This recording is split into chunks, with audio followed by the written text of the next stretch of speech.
O Evangelho é uma história de amor. Não é só a história de uma jornada. Não é só a história de uma peregrinação. É uma história amorosa de peregrinação, de jornada, repleta, atravessada, cheia de amor. É o amor que mantém o peregrino no caminho. E é o amor o alvo, o lugar do peregrino. É no amor feito de madeira e sangue que Deus fez a nossa história.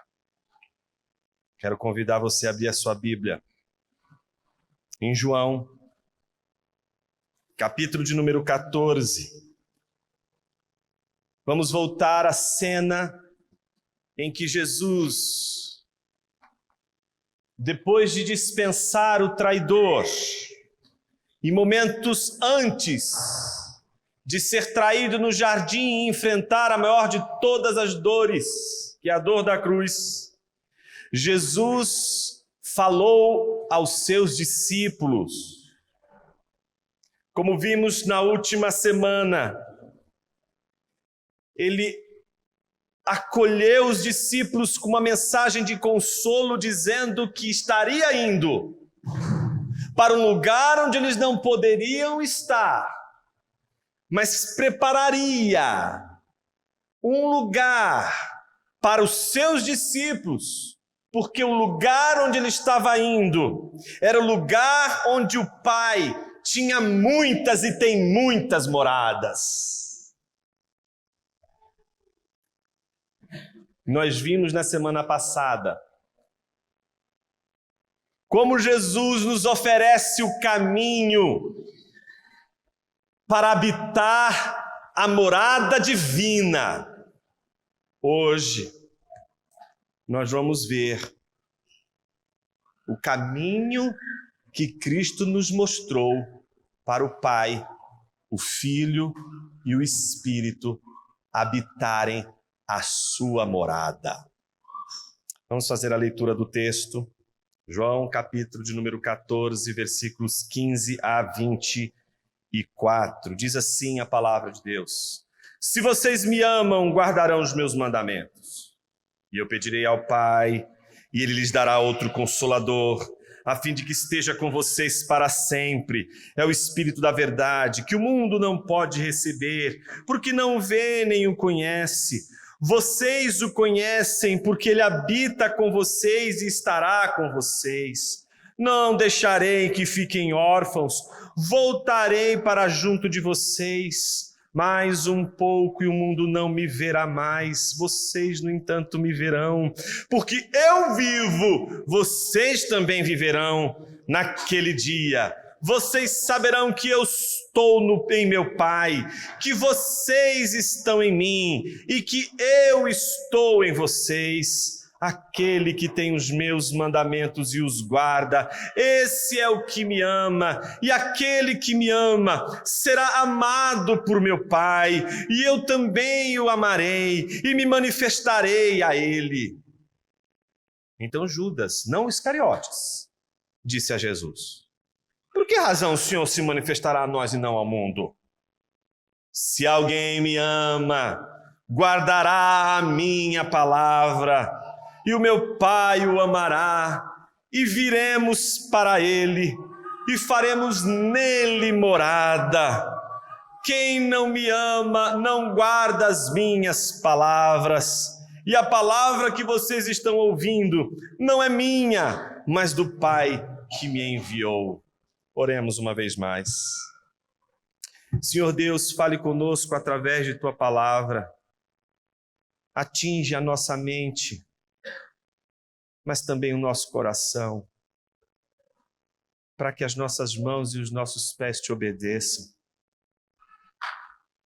Rogo ao Senhor que nesta manhã, na Tua palavra, lembremos uma vez mais do Teu sacrifício e do compromisso que nós temos de Te amar, não porque obedecemos, mas justamente porque te amamos, é que te obedecemos. Nos ensina na tua palavra que nós não obedecemos para te amar, mas nós te amamos para te obedecer. Assim oramos, no nome santo de Jesus, teu Filho. Amém. O texto que nós acabamos de ler está dividido em duas partes. A primeira parte vai dos versículos 15 a 21 e dizem respeito à morada do Espírito. Os versículos 22 a 24 constituem a segunda parte do texto, que está destinada a apresentar a morada do Pai e do Filho. Portanto, na primeira parte, vamos trabalhar a morada do Espírito. Na segunda parte, a morada do Pai e do Filho. Depois de Jesus ter respondido à pergunta de Filipe, que pedia a Jesus que mostrasse o Pai, Jesus então olha para Filipe e diz: há tanto tempo estou com vocês e vocês não têm visto o Pai? Vocês não sabem que eu estou no Pai e que o Pai está em mim? Crede ao menos por causa das mesmas obras. Jesus então anuncia aos seus discípulos que o tempo todo o Pai estava com eles por meio de Jesus, de que eles não estavam sozinhos, de que eles estavam diante do Pai por meio de Jesus. E logo após responder a pergunta de Filipe, Jesus então apresenta uma condição que gera implicações para a vida dos seus discípulos. E Jesus vai fazer isso duas vezes. Primeiro, logo após responder a pergunta de Filipe, e depois respondendo a pergunta de Judas. E é preciso que a gente perceba que o texto é claro ao mostrar que João quer que seu leitor saiba que não se trata dos Judas Iscariotes. Não há mais traidores entre eles. Não há mais aqueles que não deveriam fazer parte daquela mesa. O único que não poderia fazer parte daquela mesa já foi, já não está mais ali. Jonas, não há mais traidores ali? Ah, sem dúvida. Mas esses são diferentes. E você só vai saber isso nas cenas dos próximos capítulos. Qual é a condição? Você vai observar tanto no versículo 15 como no versículo 23. Se vocês me amam, se alguém me ama. Então, versículo 15, se vocês me amam, guardarão os meus mandamentos. Versículo 23, se alguém me ama, guardará a minha palavra. Guardar os mandamentos é obedecer os mandamentos. Portanto, Jesus está estabelecendo uma relação com seus discípulos. Uma relação profunda entre amor e obediência. Jesus está dizendo: se vocês me amam, vocês obedecerão. O amor que vocês têm a Deus é o amor que os fará obedecer a Deus. Ninguém obedece a Deus. Somos todos, por natureza, desobedientes. Se hoje você obedece os mandamentos do Senhor, você sabe que isso é fruto da graça e do amor de Cristo Jesus. Você sabe, como eu sei, que nenhum de nós seríamos capazes de amar a Deus se não fosse pelo seu amor derramado antes mesmo sobre nós. Antes que nós amássemos a Deus, Ele nos amou primeiro. O amor que nós temos por Jesus já é resultado, já é fruto do amor de Jesus Cristo por nós. E é só porque provamos desse amor que podemos realizar a única ação livre que o crente pode realizar, que apenas o regenerado pode realizar. Só o regenerado é livre para obedecer por amor. Só o regenerado é livre para obedecer, não porque ele quer alguma coisa, não porque ele deseja alguma coisa, não porque ele quer alcançar alguma coisa, não porque se ele obedecer ele vai ser salvo, não porque se ele obedecer Deus vai abençoar a sua casa, não porque se ele obedecer Deus vai prosperar o seu caminho, não porque se ele obedecer Deus vai então mandar abundância de bens. Não! Ele é livre para obedecer a Deus simplesmente por amor. E esse é um grande teste para mim e para você. Analise a sua obediência ao Senhor. Ela é fruto da sua tentativa de conquistar alguma coisa das mãos de Deus. Essa obediência não é fruto de amor, não é fruto de liberdade, é fruto de escravidão. Você ainda é escravo das coisas deste mundo, você ainda é escravo das coisas desta terra, o seu desejo ainda é um desejo comprometido apenas com as coisas desta terra. Você ainda não descobriu que você foi feito para um outro lugar, que o seu coração deseja coisas que as coisas da terra jamais atenderão, de que o seu coração deseja os céus, de que o seu coração deseja a Deus.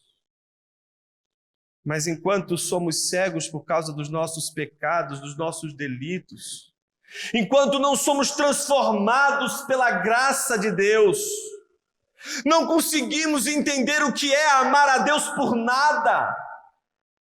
Veja, essa é a disputa que Jó está enfrentando em relação a Deus e Satã.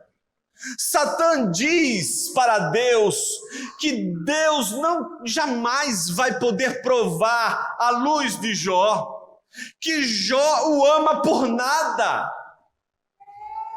A acusação de Satanás é que Jó só é fiel a Deus, de que Jó só faz as coisas que faz para com Deus, porque Deus dá a Jó tudo aquilo que ele quer, porque Jó obedece, então Deus o abençoa.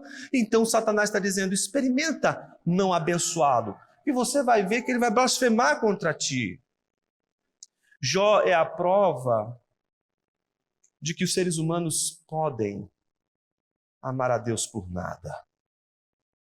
E essa é a maior de todas as libertações. Quando você ama a Deus, não porque você é escravo daquilo que você quer que Deus te dê. Quando você ama a Deus, descobrindo em Deus a única coisa que você quer. Então Jesus está dizendo: se vocês me amam, então vocês me obedecerão. Vocês guardarão os meus mandamentos. Só que essa condição, amar, ela nos condiciona a uma obediência que é fruto desse amor. Essa condição nos coloca implicações futuras. Quais são elas? Do versículo 16 a 21. Primeiro, se a gente ama e guarda os mandamentos do Senhor, ou seja, Jesus está dizendo aos seus discípulos: se vocês me amam, então vocês vão guardar os meus mandamentos, vocês vão me obedecer. E eu pedirei ao Pai e Ele lhes dará outro Consolador. A primeira implicação é um pedido que Jesus faz ao Pai, para que o Pai envie outro Consolador. Esse outro Consolador não é o outro do diferente, é o outro que é do mesmo.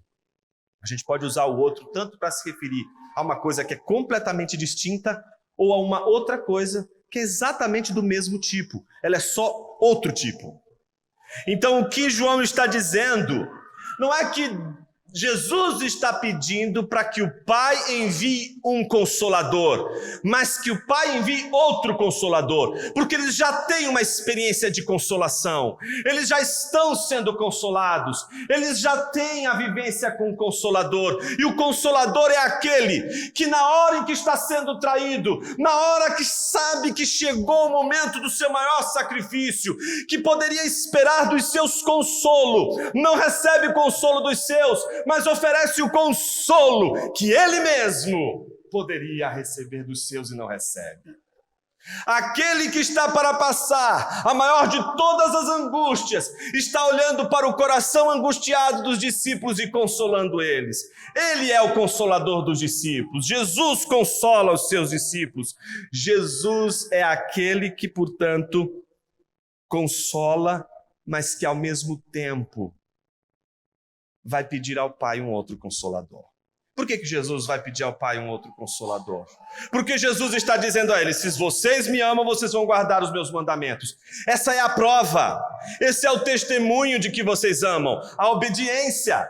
A obediência não é o que vocês têm que fazer para vocês me amarem. A obediência já é resultado, é a prova de que vocês me amam, porque essa obediência não pode acontecer sem amor. Então, se vocês me amam e me obedecem, eu não vou deixar vocês sozinhos. Eu vou pedir ao Pai que envie um consolador, a fim de que Ele esteja com vocês para sempre. Então, o que Jesus faz nesse momento? Apresenta a eles o fato de que Ele está indo. Ele vai para essas outras moradas que o Pai tem. Mas Ele não vai deixá-los a sós, não vai deixá-los sem um consolador. Ele vai deixar com eles outro consolador. E aí vem a pergunta: quem é o outro consolador? O versículo 17 nos diz quem é esse outro consolador. É o Espírito da verdade. Jesus conduziu seu ministério o tempo todo sob a luz da verdade. Por isso, outro consolador não pode ter uma outra natureza que não seja a verdade, de trazer à luz o engano, para que as pessoas não vivam mais debaixo do engano, para que elas possam, pela verdade, não só serem curadas da sua cegueira, mas agora serem capazes de ver o que antes não viam. É o Espírito da verdade, porque é o Espírito que tira as escamas dos nossos olhos, que nos liberta para ver o que a cegueira antes nos escravizava e nos impedia de enxergar. É o Espírito da verdade. Observe, ele vai agora apresentar um contraste entre os seus discípulos e o mundo, e vai mostrar a relação desse Espírito com o mundo e com os seus discípulos. O que é o mundo? O mundo representa toda a cegueira, o mundo representa tudo aquilo que é oposto à vontade de Deus. O mundo se representa pela ausência de amor e de obediência aos mandamentos de Deus. A característica fundamental de tudo que é mundano é sempre a ausência do amor a Deus e a falta de obediência. E no mundo que desobedece porque não ama, esse mundo é cego. A característica desse mundo é a cegueira. Observe o que Jesus diz: é o Espírito da verdade que o mundo não pode receber, não pode, portanto, o mundo provar da dádiva do Espírito Santo. O Espírito Santo é uma graça. A doação do Espírito Santo é uma graça de Deus na vida da igreja, mas não pode ser provada, experimentada por quem não faz parte dessa graça preciosa que está no discipulado com Cristo. O mundo não pode se deleitar dos benefícios desse amor, não pode provar desse amor, não pode se banhar nos rios deste amor, não pode se deleitar no amor de Cristo Jesus. Não pode receber o Espírito da verdade, em primeiro lugar, porque não vê. Em segundo lugar, Jesus vai dizer: não vê nem o conhece. Duas coisas acontecem no mundo. O mundo é cego. E é porque o mundo é cego, porque o mundo não pode enxergar o Espírito da verdade, não pode ver o Espírito da verdade. O mundo não tem absolutamente nenhuma possibilidade de conhecê-lo.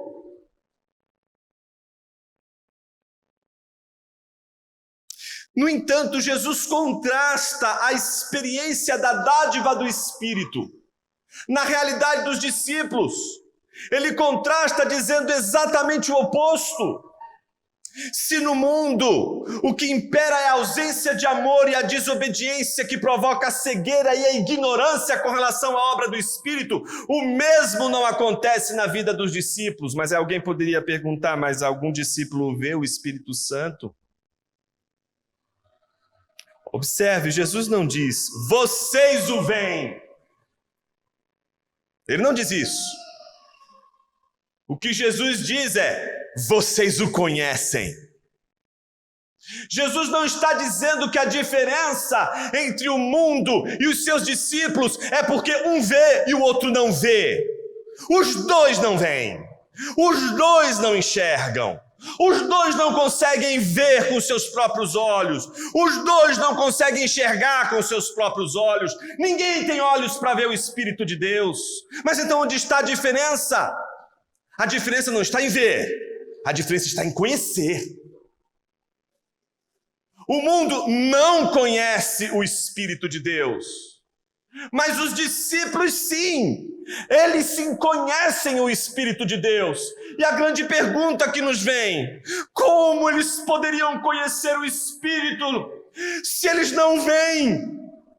É nessa hora que encontramos o cerne de todo o Evangelho de João. O Evangelho de João, que você tem acompanhado em outras tantas exposições que a gente tem feito em nossa igreja ao longo desses anos. Você sabe que o objetivo máximo de João é mostrar que Jesus veio ao mundo e que ele conta com dois testemunhos, o testemunho de João Batista e os sinais. Jesus vai fazendo sinais, o Evangelho de João é chamado de o Evangelho dos sinais, porque os sinais acontecem para que aqueles que não creiam, creiam. O Evangelho de João, ele trabalha com os nossos olhos do começo ao fim. Jesus está fazendo um monte de coisas e as pessoas não estão vendo. Ele está conversando com Nicodemos, ele está falando de um novo nascimento, e Nicodemos está querendo ver, eu vou ter que voltar para o ventre da minha mãe. Jesus está falando de coisas espirituais. Jesus está com aquela mulher samaritana, eles estão falando sobre a água, de repente Jesus muda a conversa. Jesus está falando daquilo que ninguém pode ver, uma fonte que ninguém pode ver, algo que ninguém pode enxergar. Aquela mulher está dizendo, onde está essa fonte?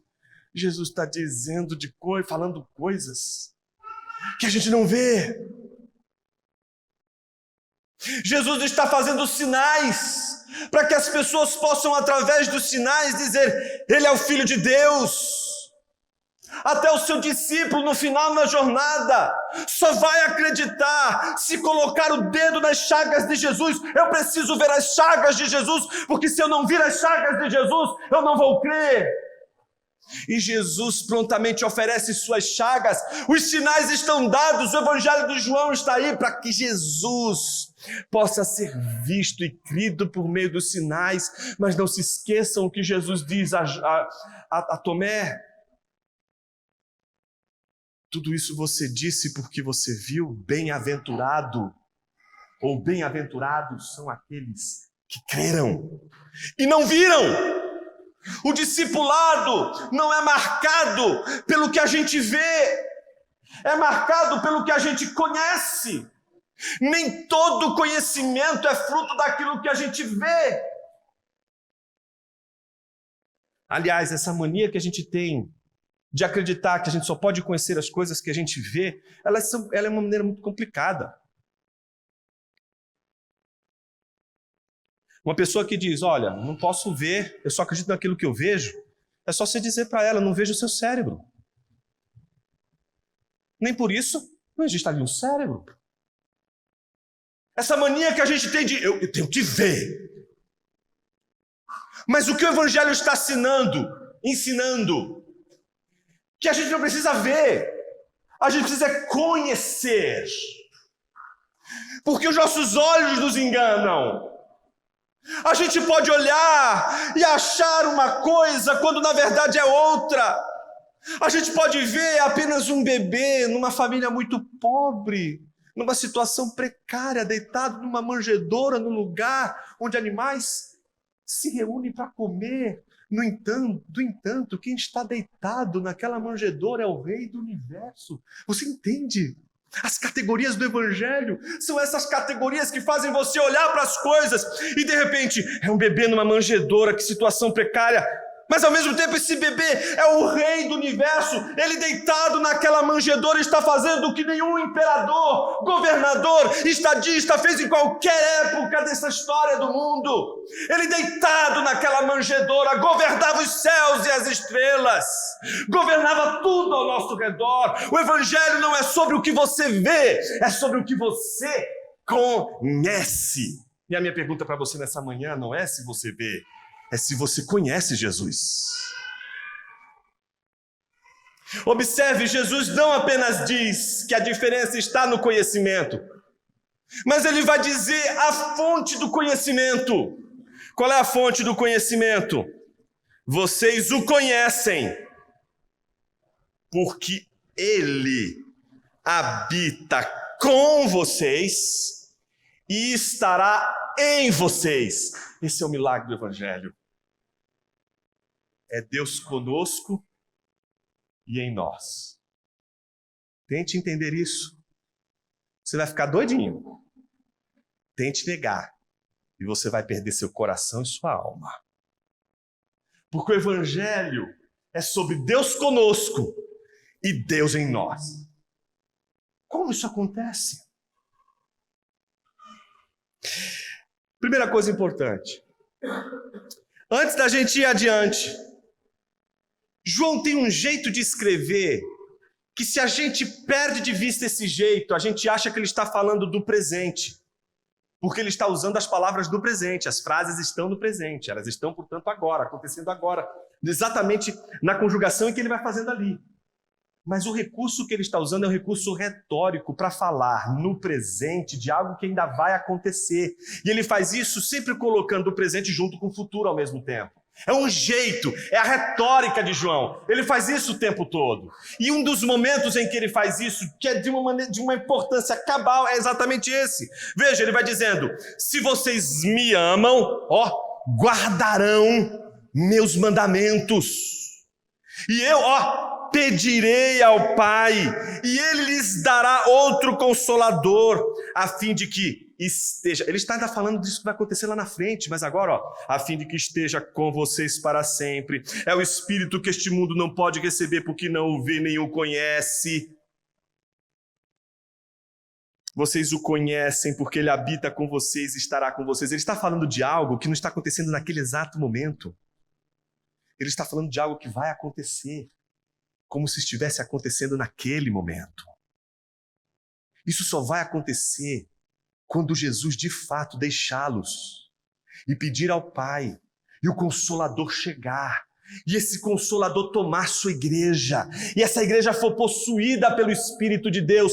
Esta igreja vai conhecer mesmo não vendo. O mundo não vai enxergar o Espírito.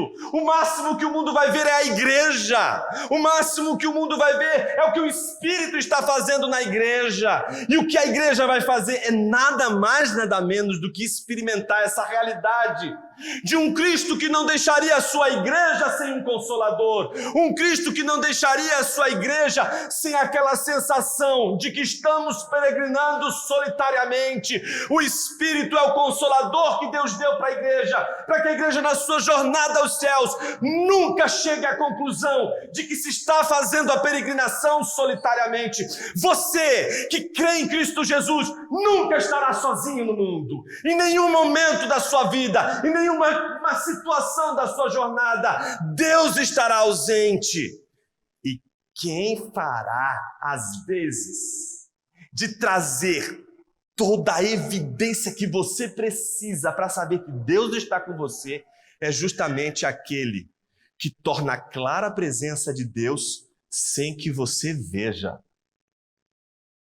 Sem que você veja.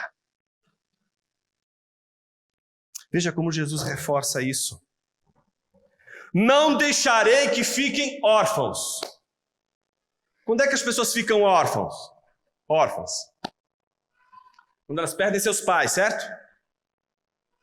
Mas quem está morrendo é o pai ou é o filho? É o filho. O problema é que quando o filho morre, e depois de ter dito, se você quer ver o pai, você vê o pai nele, Jesus está dizendo para eles que eles não vão ter o pai. Porque até hoje, o pai estava com eles, e eles não estavam vendo. O pai que tanto eles oravam a Deus e que Cristo mesmo ensinou eles a orarem dizendo: Pai nosso que estás nos céus. Este pai o tempo todo estavam com eles. E Jesus está dizendo: vocês não vão ficar órfãos. O pai vai continuar presente. Eu ia dizer, o pai está on. Não tem jeito. Você vai querer que não, vou fazer algum. Ele vai estar presente. Seja por Jesus, seja pelo Espírito Santo. E é isso que Jesus está dizendo. O Pai está presente, eu estou aqui. Mas quando vier o Consolador, o Pai estará também presente. Porque o Espírito estará com e em vocês.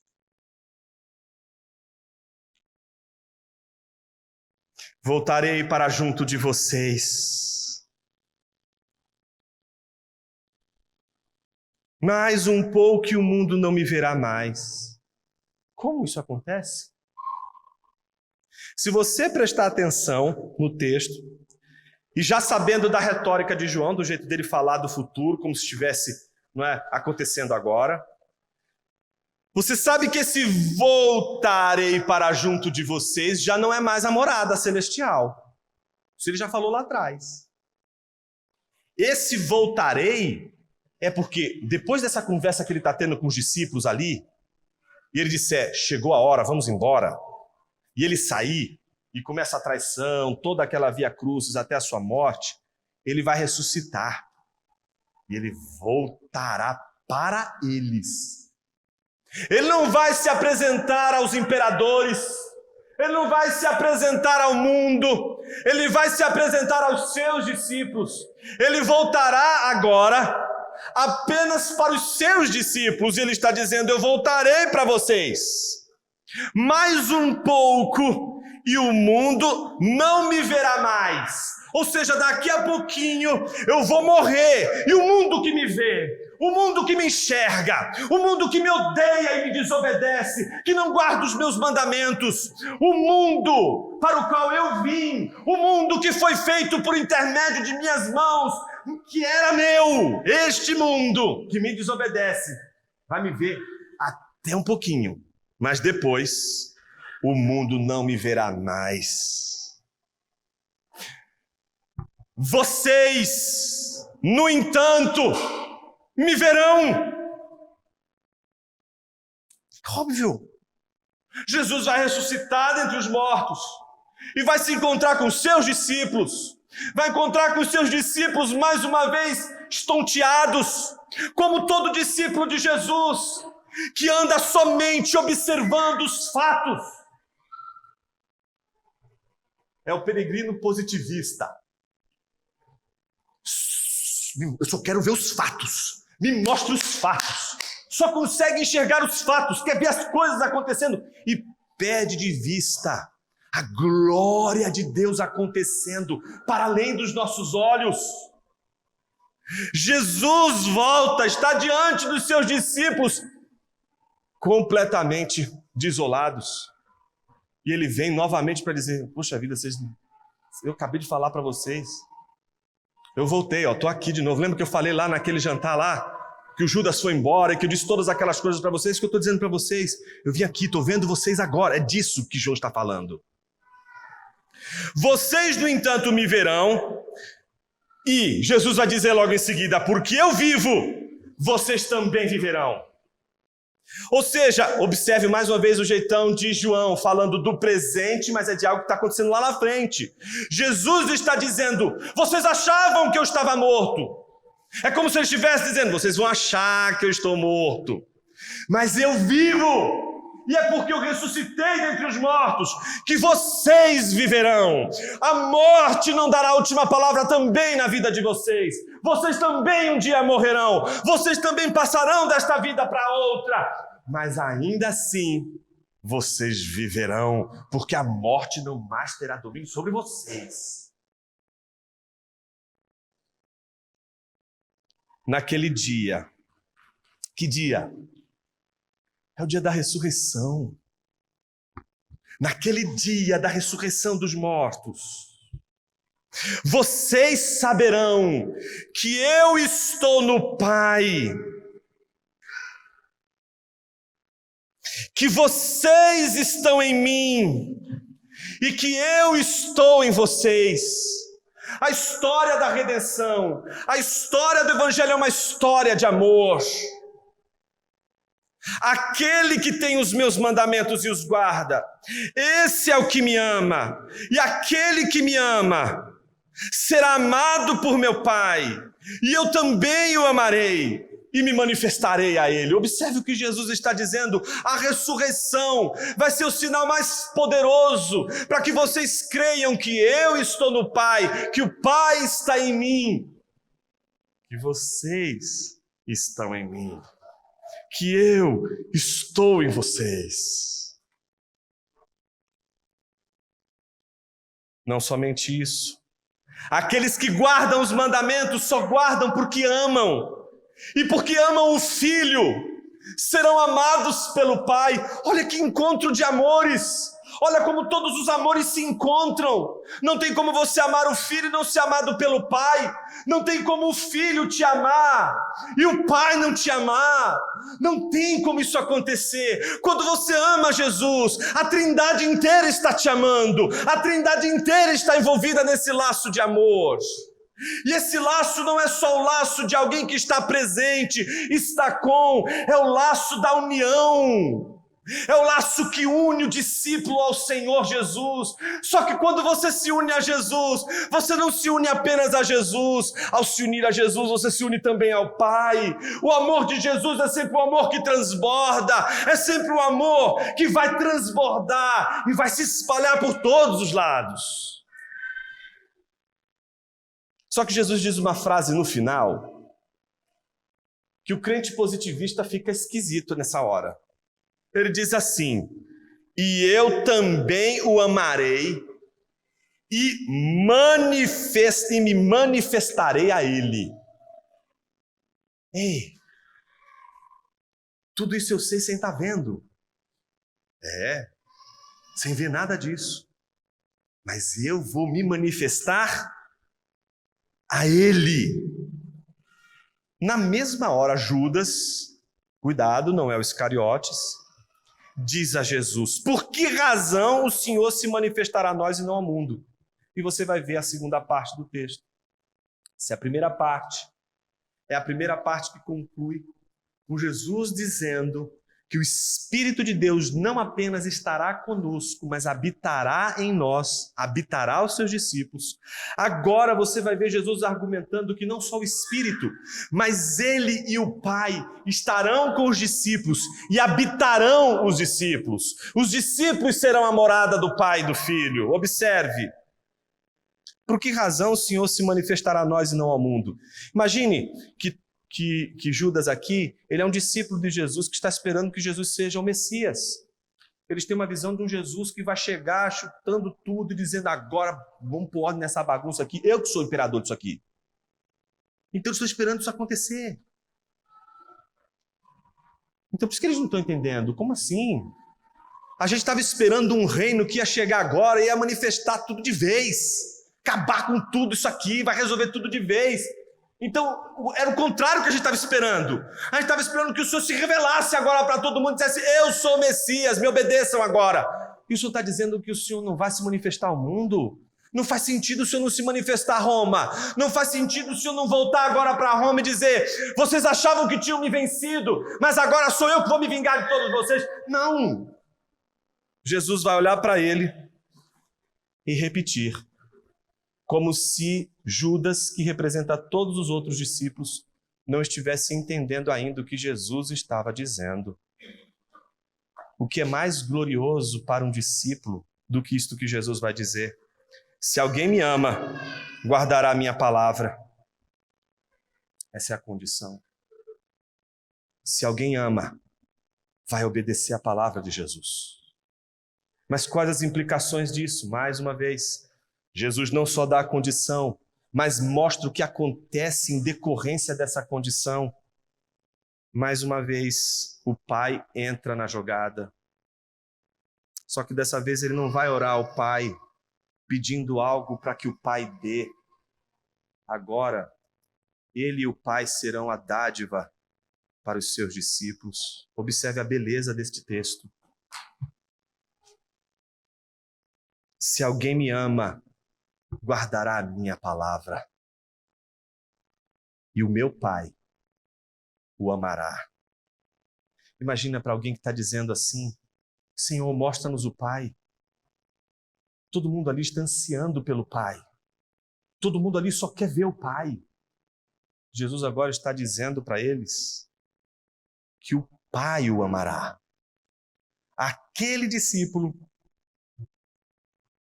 que guarda a palavra porque obedece é aquele que o Pai o amará. Não somente isso. Veja, viremos para ele. Para ele quem? Este alguém. Este alguém. O Pai e o Filho então vão em direção a este alguém. Em terceiro lugar, e faremos nele morada. Olha como Deus quebra toda a nossa visão de céu. Como se o céu pudesse ser uma realidade que não pudesse de alguma forma ser antecipada. A antecipação do céu acontece todas as vezes que o crente, pela obra de Jesus, pela obra do Espírito Santo, não apenas se percebe amado, mas invadido por este amor. Eu não estou falando agora de uma obediência que é fruto de um ato seu, de um amor seu pelo Pai, pelo Filho, pelo Espírito. Eu estou falando com você de um amor que invade você, que invade seu ser e que faz de você uma morada. É para você que não consegue habitar em você mesmo que esta palavra está sendo dita. É você que procuraria qualquer lugar para morar, menos em si mesmo. É para você que olha para a sua casa e diz: nessa casa Deus jamais entraria. Aqui nesse coração fétido, jamais Ele colocaria os seus pés. É nessa casa que nem você gostaria de morar. É nessa casa que o Pai, o Filho e o Espírito habitam. É nessa casa que Ele faz morada. E tudo isso porque Ele está vivo. Versículo 24. Observem. Quem não me ama, não guarda as minhas palavras. E a palavra que vocês estão ouvindo não é minha, mas do Pai que me enviou. Olha que beleza. Jesus está dizendo para eles o seguinte: e se vocês acham que tudo isso que o Pai está fazendo por vocês é porque foi eu que pedi ao Espírito Santo, é porque eu morri na cruz, vocês ainda não entenderam nada do Evangelho. É o Pai que me enviou. Não foi um dia no Conselho Celestial, Presbitério Divino de Reunido, e ali de repente Jesus falou: eu sei que essa cambada aí só faz besteira, vamos salvá-los. Não. O que Jesus está dizendo é que quem enviou foi o próprio Pai. É o Pai que envia o seu Filho. Isso não pode ficar em vão hoje, principalmente hoje, nesse momento de ceia. E por que não? Porque não pode passar em branco. Porque você e eu somos marcados, desde o Éden, pela ofensiva feita contra Deus. Deus é o ofendido na história desse amor. Na história do amor, somos nós os traidores. Somos nós que traímos o amor do Senhor. Somos nós que ofendemos a Deus com o nosso jeito de viver, querendo realizar aquilo que nós conseguimos realizar com as nossas mãos, sem contudo poder realizar aquilo que nossas mãos não conseguem. O Evangelho é a história de um Deus ofendido, que, diferente dos outros deuses, não pediu para que você sacrificasse alguma coisa para que agora você tivesse paz com Ele. O Deus que Jesus está apresentando a você nesta manhã pela sua palavra é o Deus que, sendo a parte ofendida, enviou seu Filho, deu uma dádiva. E é sempre assim que começam as melhores histórias. As boas histórias, elas começam com uma dádiva. A nossa história lá atrás começou com um jardim. Um lugar para a gente morar lá atrás. E a gente fez tudo errado. Mas Deus insiste na sua história. E nessa nova história tem um novo presente. E esse novo presente não é um jardim.